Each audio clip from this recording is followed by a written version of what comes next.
അപ്പോൾ ഞാൻ പറയാം എങ്ങനെയാണ് ഓയിൽ ഫിൽറ്റർ മാറുന്നത് ഞാൻ ഇപ്പോൾ കാണിച്ചു തരാം. അപ്പോൾ നമ്മളാണ്ട് ഓയിൽ ഫിൽറ്റർ എടുക്കുക, പുതിയ ഫിൽറ്റർ ഇങ്ങനെ എടുക്കുക.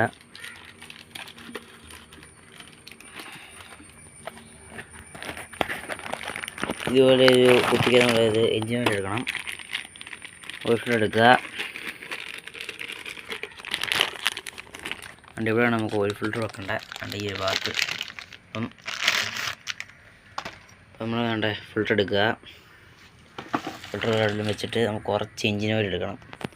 എന്നിട്ട് ആ ഫിൽറ്ററിൻ്റെ ആ ഒരു ഭാഗത്ത് നമ്മൾ കുറച്ച് ആക്കി കൊടുക്കണം. വേണ്ട ഇതുപോലെ കുറച്ച് എഞ്ചിൻ ഓയിൽ, പഴയ വെള്ളം പുതിയ കുഴപ്പമില്ല, കുറച്ച് എഞ്ചിൻ ഓയിൽ ഇങ്ങനെ എടുക്കുക. നമ്മളിത് എടുത്തിട്ട് വേണ്ട ഇട്ടിട്ട് ഈ ഒരു റബ്ബർ വാഷയിൽ നമ്മൾ വാഷർ ഇങ്ങനെ ഇടുക. വാഷർ മൊത്തം ഇങ്ങനെ ഓയിൽ ഇങ്ങനെ ഇട്ട് കൊടുക്കുക.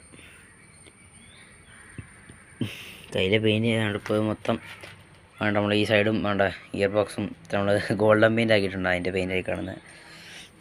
അപ്പോൾ അത് ഉണങ്ങിച്ചേക്ക് നമുക്കിപ്പം ഓയിൽ ഫിൽറ്റർ കൂടെ മാറിയേക്കാം. നമ്മൾ കുറച്ച് ഓയിൽ ഇങ്ങനെ കുറച്ച് മതി, കുറച്ച് ഓയിൽ ഇങ്ങനെ എടുത്ത് ഇങ്ങനെ മൊത്തം റൗണ്ട് ചെയ്ത് ഇങ്ങനെ ഇട്ടിട്ട് എല്ലാം കവറായെന്ന് ഉറപ്പ് വരുത്തുക.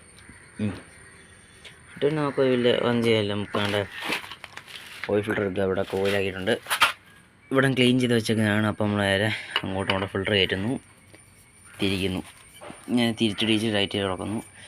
ഇതിപ്പം ത്രെഡ് ലേശം അതിൻ്റെ പൊട്ടിയിരിക്കുകയാണ്, ലേശം ത്രെഡ് പണിയിട്ട് കിടക്കുകയാണ്. അതുകൊണ്ടാണ് ഇങ്ങനെ കട്ടിയല്ല, ഇത്രയും കട്ടിയില്ല. നമുക്കിനി ഇതിൻ്റെ ടൂൾ യൂസ് ചെയ്ത് തന്നെ നമുക്ക് ടൈറ്റ് ചെയ്യണം. ഇതാണ് അതിൻ്റെ ടൂൾ വരുന്നത്. അപ്പോൾ ഈ ടൂൾ യൂസ് ചെയ്ത് തന്നെ നമുക്കിത് ടൈറ്റ് ചെയ്യാം. ടൈറ്റ് ചെയ്തിട്ട് കാണാം. ബൈ.